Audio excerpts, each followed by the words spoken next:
Welcome to Thrones and Scones. It's your weekday morning podcast where we talk about Game of Thrones over breakfast, and I tried desperately and stupidly to make each intro slightly different and mostly just kind of sound like an idiot. But we are here, Tony, Hans, and Jeremy, to chit-chat a little bit today about Season 5, Episode 4, Sons of the Harpy, and Cranberry, baby. Welcome, boys.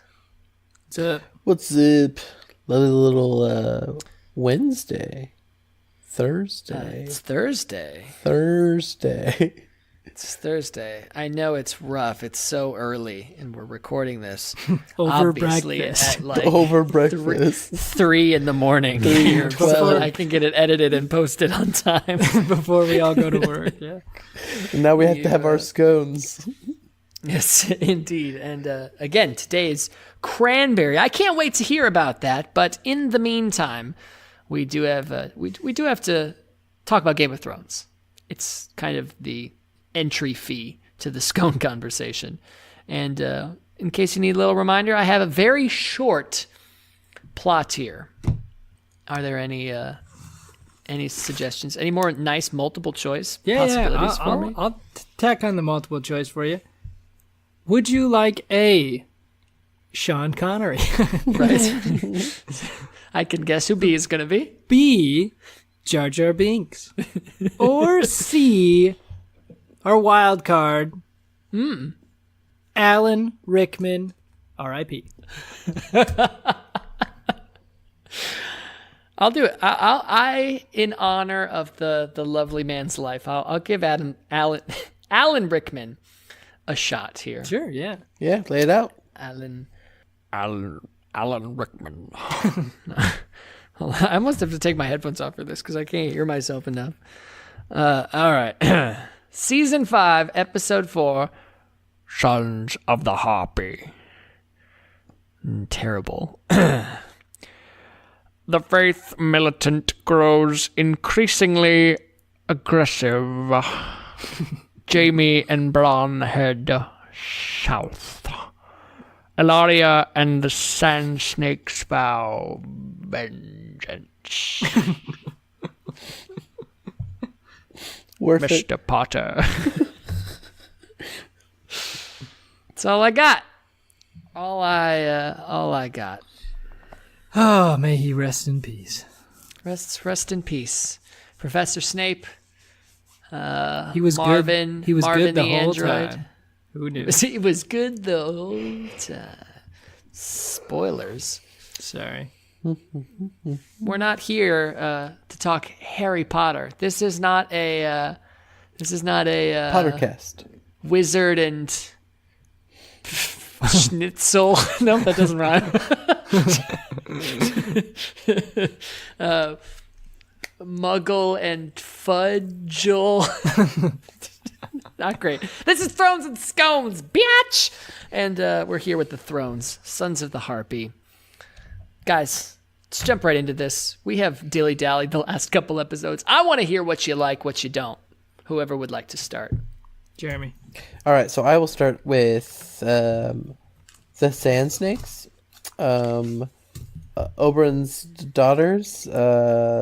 They made this enjoyable for me. They're all hot.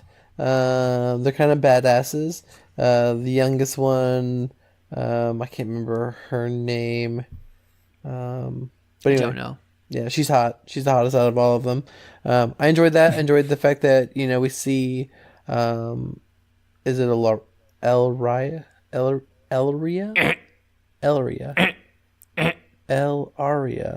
Bing! Elaria, kind of plotting, which is enjoyable. I get where she's driven in the sense of getting revenge, and it's good. It's kind of disappointing how it ends, but overall, I enjoyed that part a lot. And the other thing I would say is now we have Tyrion with Jorah, which is another really good kind of like banter with them, because Tyrion almost immediately recognizes who Jorah is. Yeah. Another instance of world's greatest detective. Which is like, yes, world's greatest detective, and that was kind of my direction I was going with that. So, which doesn't really I fit guess because it is pretty specific. Yeah. The situation that he's in, and I don't not buy it, to the level of Catelyn Stark's crazy shenanigans number of seasons back, but it was very fast. And let's be honest, the worst part was when Melisandre said, "You know nothing, Jon Snow." Oh, I thought that was funny. I don't know why she would know that. She would, so fuck that shit. Like, she doesn't hear things in the flames. R.I.P. Ygritte, I got you. But I love Jon's face in that scene. Yeah. It's pretty good. I don't understand. So, something I've never picked up on before. Does Melisandre know about Jon's parentage? Like, why is she trying to fuck him? Yeah, Is it a king's blood thing? I don't know. I mean, obviously she sees... I just took it as she sees, like, power in him or she sees something in him, but I guess I don't know what she sees or how she would see it. Or how... Yeah, but, like, to that other point, too, like, how does she know the whole... You know nothing, Jon Snow thing? I don't know. Seems weird. It does seem weird. And that could be... Maybe she heard it from someone... Tormund's around. There's probably a couple other wildlings unnamed who are around. Maybe they said something, but... I mean, I got to think that she thinks that she was brought there by, and for the Chosen One, thinking it was Stannis, and then now realizing with Jon Snow that he is the Chosen One, so that's where she's like, oh, no. No. No? That's not in her head yet. Really? Or... Yeah, really, because why? If that was, why on earth would she do the things that she does in a few episodes? Yeah, it's No, very I true. know. Or You're right. the old creepy bag just thinks he's hot. Which, hey, what do you mean? Oh, she's a young beauty. She is a beauty. Yeah. Those are high shelf nipples. Everyone knows that. The kids can't get to them. You must be this tall You gotta to be ride this this. to ride this. Yes. Sean's like, I am this tall. Yeah, I don't. There was some weird moments with that. Again, as I already spoiled a little bit in the last episode, Cersei makes the biggest, stupidest mistake that she's ever going to make in the show in this episode. And it's so obvious, and it just seems so uncharacteristic of her. So maybe she's just desperate. I don't know. Arming the Faith Militant. Writing on the wall. It's painful. It's painful. I mean, especially if she wants control of, or there to be like another army kind of that she feels like she can control. Why not just have Tommen give her an army that she can control to do these things? Why give it to, essentially the zealous leader, if you will? Well, I think her idea is that her and Marjorie are basically vying for control over the kingdom via Tommen, and so if she can subvert that in a way, then she would have the upper hand. Yeah, and I think she was also kind of like, she wants to kind of play innocent too, right? If she was just telling an army to do something, then it's obvious that she's the one doing it, and then that would make Tommen more upset because he's asking her not to. But then when she does it through the High Sparrows, she can kind of say like, "Oh well, I didn't do it. It's not me that's doing this." And then she kind of has that excuse or that out. I think that's kind of her scheme and why she probably thinks she's being so smart, and obviously being just very dumb. If there was, speaking of Tommen here, if there was any happy ending to this series, I would just like it to be not ruling. I don't want them on the Iron Throne because it's just too stressful for them. But maybe just on an island somewhere with a few kids and some goats and some llamas to raise. I just want to see Tommen and Shireen marry and just be pure cinnamon rolls together. And just not have to worry about the problems of the world. That would be nice. Just some beautiful bliss there. I don't know. How old is Shireen in the book? I don't remember that. I'm not sure. I think it's probably of a similar age to where she is at in the show. Okay, yeah. I'm trying to remember that. Maybe a little younger. Mm-hmm. But I know she's a child when... Yeah. Definitely a little one. I also have a note here that says Mace Tyrell is basically just every sitcom dad, but just thrown into the darkest show on television. Like he comes in and he's like, oh well, the Tyrells could foot the bill and the crown would repay us, or I'd have some words with my daughter. And like everyone's like, people are dying. Shut the fuck up. Like, yeah, he's. I don't know why I dislike his character so much. Like he's just kind of odd, stupid comic relief, but I just do harbor hatred for him. Maybe it's, I've got too much Cersei in me. I don't know. I was gonna say, so what, Hans? What was your favorite part? Oh, my favorite part of this ep. Oh no, duh! I did write this down. My favorite part of this ep, without a doubt, is Barristan laying down the moves. It is my favorite and my least favorite part about this episode, actually. Because finally, we get to see Barristan Selmy in action. Yeah. And it's impressive. It is. He's got some sweet move. The Sons of the Harpy out in full force, attacking the Unsullied. Grey Worm, very poorly wounded, for all we know, perhaps dead. Barristan kicking some ass, taking out all the guys, very badly wounded, for all we know, perhaps dead. And it's my favorite moment just because it is an awesome end to the episode. It's a very cool moment. I think there's a lot of weight carried behind it. But it's also it seems like just a waste of his character. Yeah, I totally agree. It really does. Totally agree. Sucks. And obviously they don't. We find out in the next episode, spoilers, that this did him in. He's dead. He's just dead. Like, and Grey Worm is not. I just wish he would have. I just wish he would have went out better. And I don't think that's necessarily Game of Thrones style, but I wanted the payoff. Oh, he deserved better. Lord Barristan. He 100% really deserved did. better. It's an interesting choice that they made. Very much not a choice that came from the books. We're starting to see them make choices with... I mean, I don't know if he's main character, but B tier for sure. He's got weight to play with the big boys. And this is not something that happens in the books. This is very much a show decision. Yeah, he was one of my favorite characters.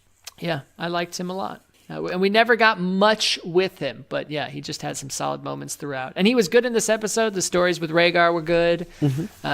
He's really started to earn Dany's trust at this point. So it is a bummer to see him go. But I do think it leads to some good stuff with Daenerys in an otherwise bleh situation that she's in Marine. So whatever, I suppose. Speaking of diverging from the books, Sansa is back in Winterfell. Yeah. With the Boltons, and Littlefinger is leaving. Super comfortable, right? Everyone's happy there. Everyone's happy. All is well. Ramsay will never hurt her. He has sworn. He has sworn, yeah. So just even in the last episode where just how easily Sansa's convinced that this is a good idea, that putting her with the Boltons, a family that killed her family, is the safest place for her. Yeah. Yeah, it's dumb. And then to top it all off, we get another weird, creepy Lord Baelish kiss. Yeah. That just feels out of place. It's just like you can almost see in her eyes, like, is this in slow motion for you? Like, what are you doing? It was weird. I love the other moment I thought was really good that I kind of almost forgot about was Stannis and Shireen talking. Yeah. That was really good. I liked that a lot. Maybe the only sweet moment we get from Stannis in the whole series. Yeah. But it is it's almost out of character, but I think well done. I bought it, and it was a nice moment between him and Shireen. It's funny. Yeah. Jenna was watching this ep.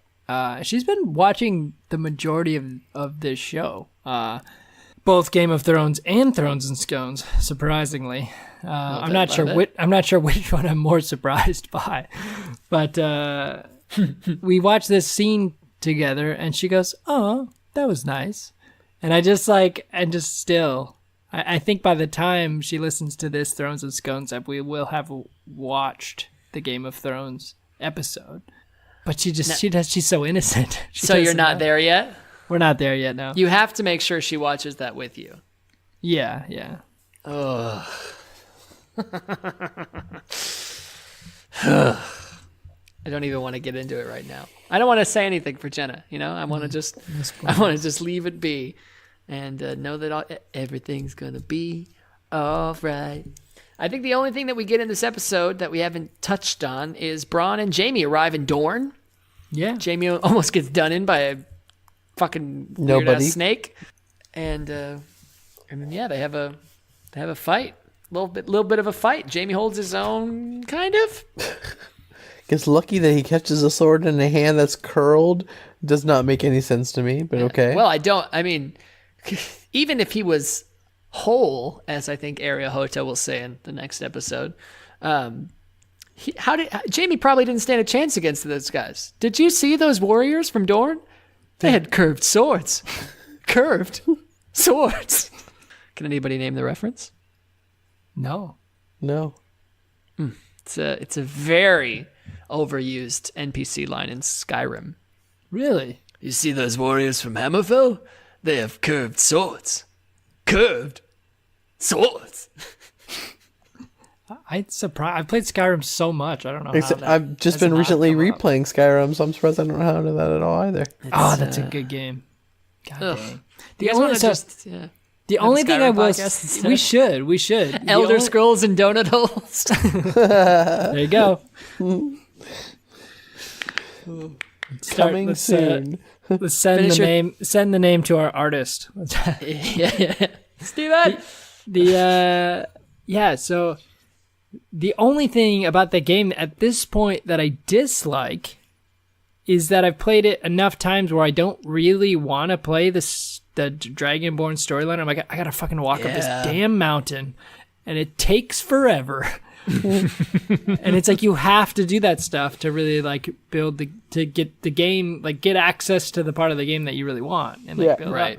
And I just wish you could skip that. And it's really just that one mission where I got to climb the multiple missions back to back to back that I got to climb that fucking mountain.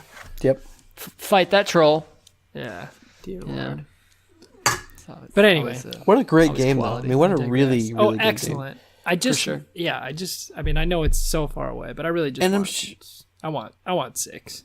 Yeah. Hans and I have said this before. They could just not do 6 and just create co-op Skyrim. I'd be happy. Me too. Yeah. I think. I mean, they thought they were. I don't know. I mean, I think they tried to do it. I don't think they tried to do that specifically, but they tried to have like the multiplayer Skyrim with Elder Scrolls Online, and it's obviously very different. It's an MMO, but I really just want Skyrim, but let me bring a friend in. Exactly. I don't want a different game. Yeah, just a friend dropping in and out. But I also think like I like Fallout style, right? Yeah, exactly. Fallout does it okay. I'm pretty sure break your world. Did you play with the last Witcher game, Tony? No, I haven't played any of the Witcher games. A good chunk of 3, and by a good chunk, I mean like 10%. You can't go by percentage because that game's freaking massive. Yeah, I probably played like 30 or 40 hours, maybe 50. Yeah, and I still feel like I've gotten nowhere in that game. And do you feel like the world is just as engaging or no? Probably. I like Gwen. I did not expect a yes from that. Yeah. It's like I'm trying to remember. Obviously I didn't get as hooked as Skyrim, and I don't necessarily know why, because I think The Witcher is probably, from a technical aspect, a superior game. How was the actual battling? Good. The battling, I mean, if you think about it, Skyrim's not that good. Skyrim's horrible. When you break it down to what it truly is. The Witcher is better. The story, the side missions are much better, like, for the most part. There's a ton of them, and they're all, like, basically main missions. I don't know. I love Gwent. That shit's very addicting. But I don't know. It doesn't, in my mind, Skyrim just blew my mind. So yeah, it doesn't hold a candle to Skyrim. Because you go back to it now and you're like, oh, this doesn't really look that good. But then you pick it up and you're like, I don't care. Yeah. But I want to give The Witcher another chance.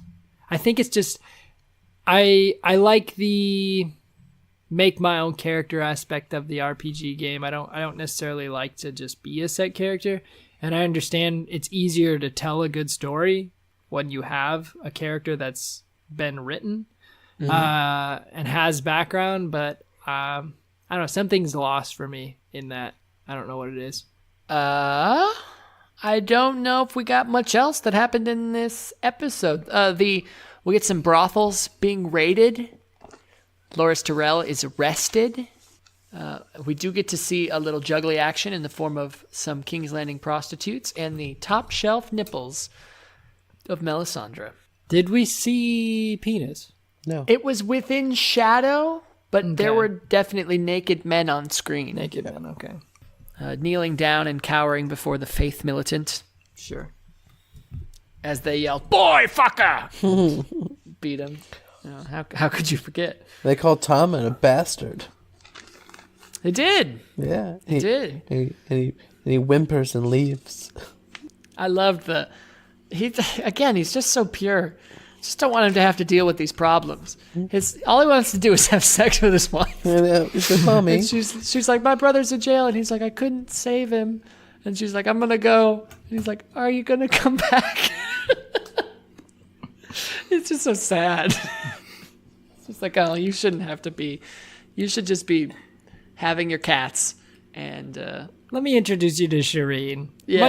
Much closer to your age. you guys can just hold hands as would be appropriate. And take it from there slowly but surely. Anyway, I'm sure, I don't know. I think that romance would go up in flames. Who's to say? Who is to say?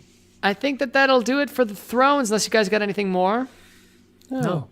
Hit us with the scones. Jeremy's got the scone today. It's his Yeah. cranberry. Yeah, cranberry. Rachel Bakes, again, local company. We've had cranberry orange, which was good. I was kind of interested if this was... So it's not a bran scone, but it is similar texture to that. Really, really good. Very happy with it. Now, how has it helped your yeast infection? Well, actually, it's helped my UTI. So. Oh, yeah, sorry, UTI. Yeah. So. Is it both, or is it just UTI? Well, I shoved it in my vagina to see if it would. So it actually made it much worse. It made it much worse. Well, yeah. I mean, you would think that is atypical for one of us, but hey, you know me. I had to make the joke. It was out of order. Are you down with GOT? Yeah, you know me. But for serious, Jeremy, I know you had a lot going on a little while back. How are your downstairs bits? Oh, great, dude. Things are good. Things are good. Although I've been running again, and so, it's warming up so I can get outside. Every once in a while, you just get, this twinge, and it's... Ugh. The worst part of getting hit in the balls, right? It's not the pain. It's, the nausea. Yeah, that stomach feeling. Yeah, every once in a while, and I'm just like... randomly? Yeah, I'm like, what if this never went away? What if this stayed forever? Because I was just making fun of... Before I had the surgery, I was making fun of this person that has chronic pain from the surgery, and I'm like, what the fuck? That's impossible. And then I was like, whoa, what if it's not chronic pain? What if it's this chronic nausea? I would go crazy. I would lose my fucking mind if this never went away. You'd just have to have them take your balls at that point. Yeah. I would contact Varys and be like, "What's up, bro? give me the works. Tell me it's worth it. Do you know how to make it smooth like a baby's bottom?" Yeah, a little nip and tuck. Yeah. I'll take the number 3. Ken doll, please. I brought some examples. Smooth. I want my hand to just glide. They're like, sir, you have to pee. You're like, I'll figure it out. Just reroute it. Don't tell me where. I want it to be a surprise. If you had to pee out of somewhere else. I like this question. Yeah, if you had to decide a different place to pee out of, where would it be? It can be anywhere, but it has to be a part of your body. I think I would make the obvious choice here. You just go the butthole. The butt. right? Yeah. The only thing, you're limited to having to sit down and pee for the rest of your life. It's true. But honestly, it's not that bad, right? It's like, it's kind of relaxing. You can just kind of sit there and, And unpopular opinion, I do that anyway. Yeah. Yeah. I mean, yeah, it's my moment, I'm gonna take the time. I'm gonna enjoy my bathroom. I'm just gonna sit down. I work hard.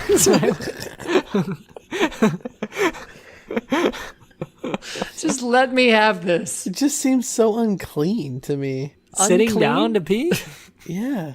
Why? No, I mean, it's like toilets are like, bathrooms are disgusting. People don't, I don't know. Your own bathroom? Oh, no, I'm not talking about I'm talking about public bathrooms. Like, that's, yeah. You walk in, Tony's sitting. Sure. Sitting on the urinal. Yeah.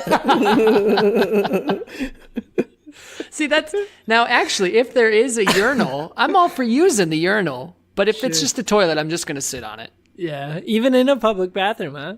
Yeah. Okay. Yeah. You put the toilet paper down on the seat? You do the whole thing?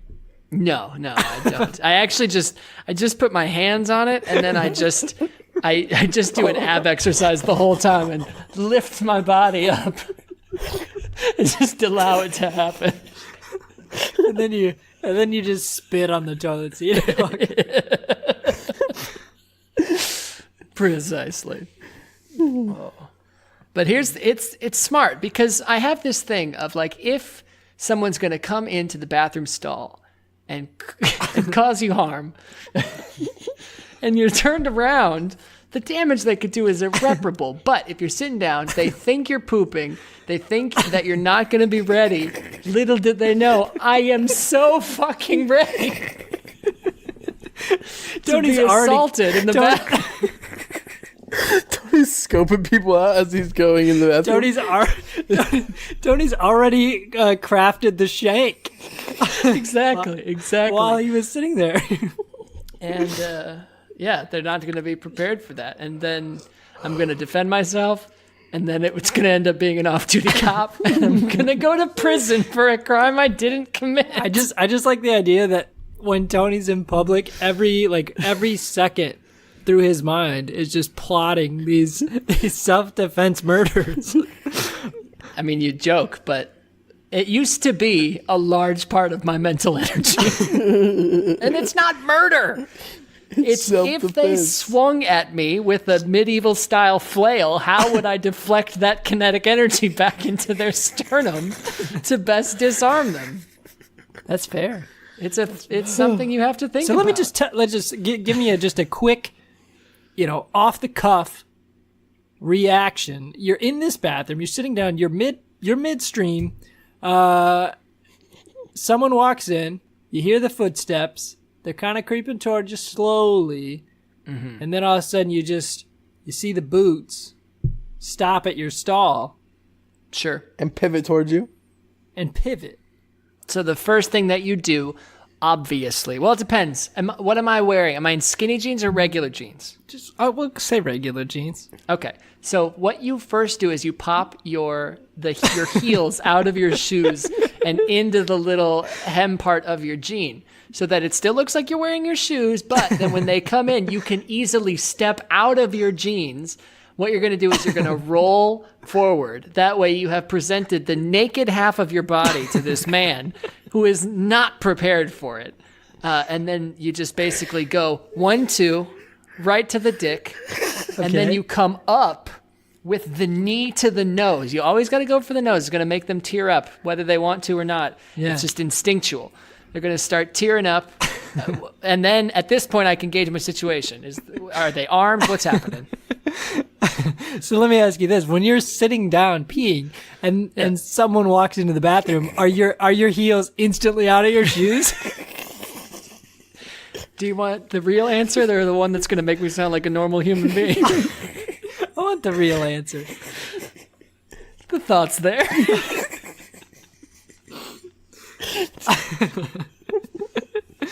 We laugh, but Tony's going to outlive us all.